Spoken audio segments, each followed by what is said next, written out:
Sumiklab siya na sa lahat at kumusta? Ayan, mag-start ako sa mga bagay na dapat yung malaman kung yung mga naranasan ko, ano yung mga nagiging leksyon sa buhay ko, tapos ano yung niregret ko, ano yung nangyayari, something like that. Pero mas marami talaga akong yung gusto kong mangyari, tapos nangyari, pero hindi ako nag-regret. Hindi. May regret din, konti. Pero, alam nyo, sa regret na yon forget about it. Kasi may nangyayari, okay? So, may nangyayaring maganda after I said I regret like this and like that. Okay, guys.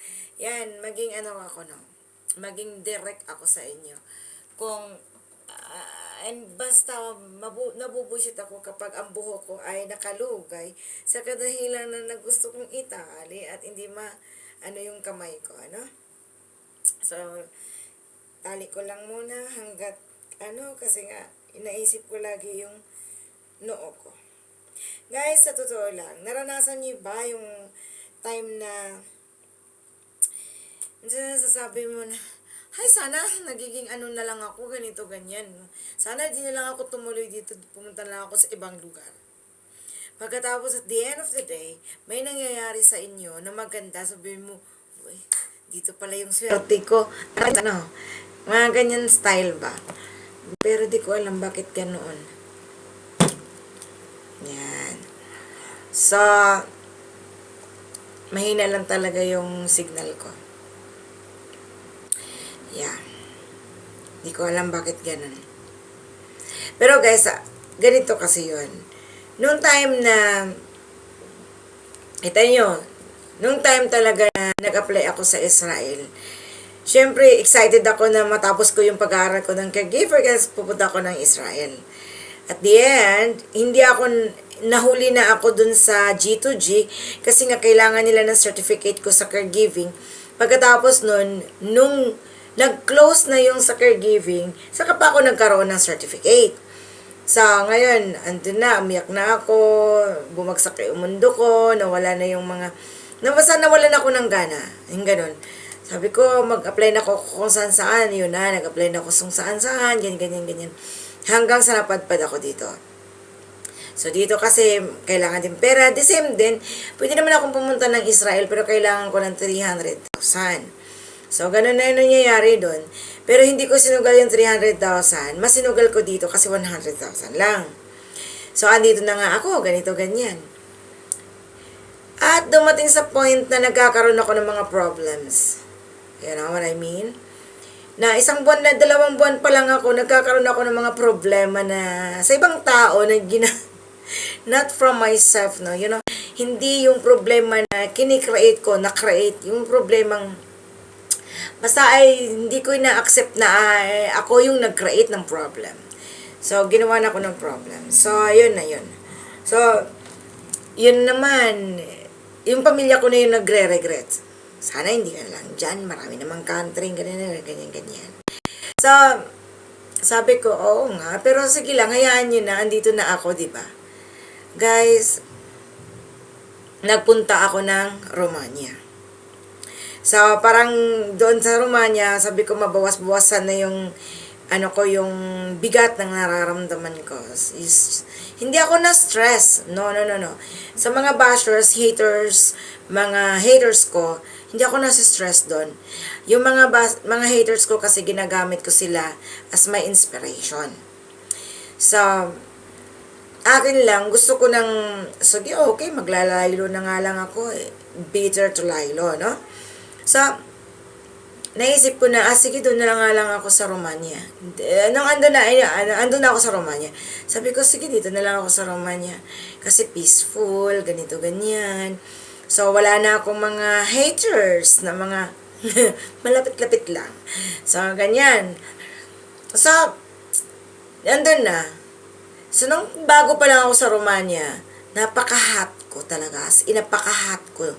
Sabihin ko na, andun na ako, dito na ako, I feel good, I feel better than Jordan, and something like that, and I'm happy here. I have a peace of mind. Really, I have a peace of mind there.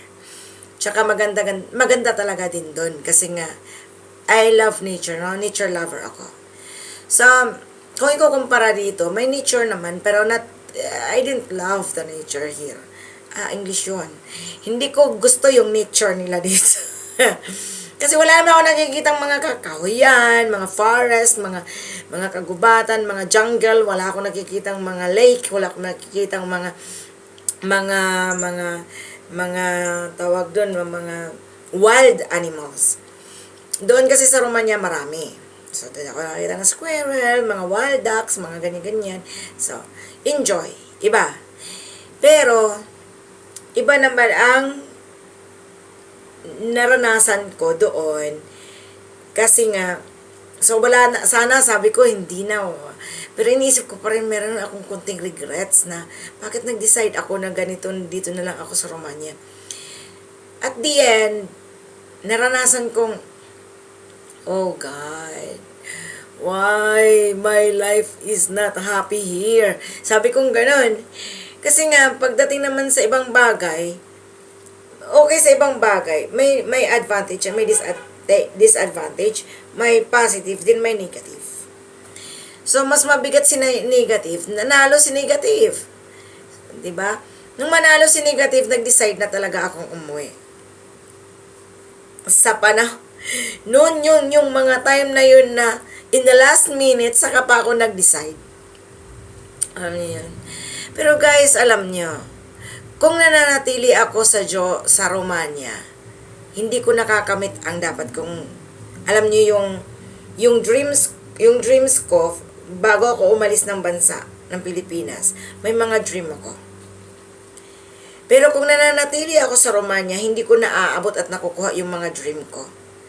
Alam niyo yan. Kung yung mga plano ko galing Philippines hanggang dito nung mga ilang buwan ako dito, no, mga 4 months ako dito. Kasi after 4 months, nagpunta na ako ng Romania. So, 7 months pa lang ako since nung dumating ako dito. So, nung napunta ako ng Romania, okay. Sige, okay. Pero, pero nung dumating ako dito, sabi ko, wow God, magsa-start na naman ako mag-iipon, ganito, ganyan. So, iniisip ko yung mga bagay nun. Hindi sa pag-ipon, I'm sorry, nadigay ako. Nung paalis pa lang kami, sinabi ko na wow Donna, kailangan lakas ng loob at tibay ng loob to ha.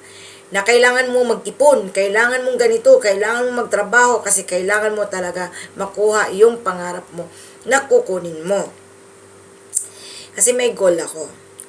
Kaya lang, iba kasi doon dahil buo ang pera ko.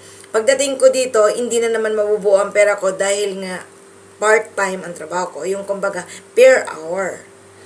So, agad-agad magkakasahod ka after work. So, wala kang maiipong pera.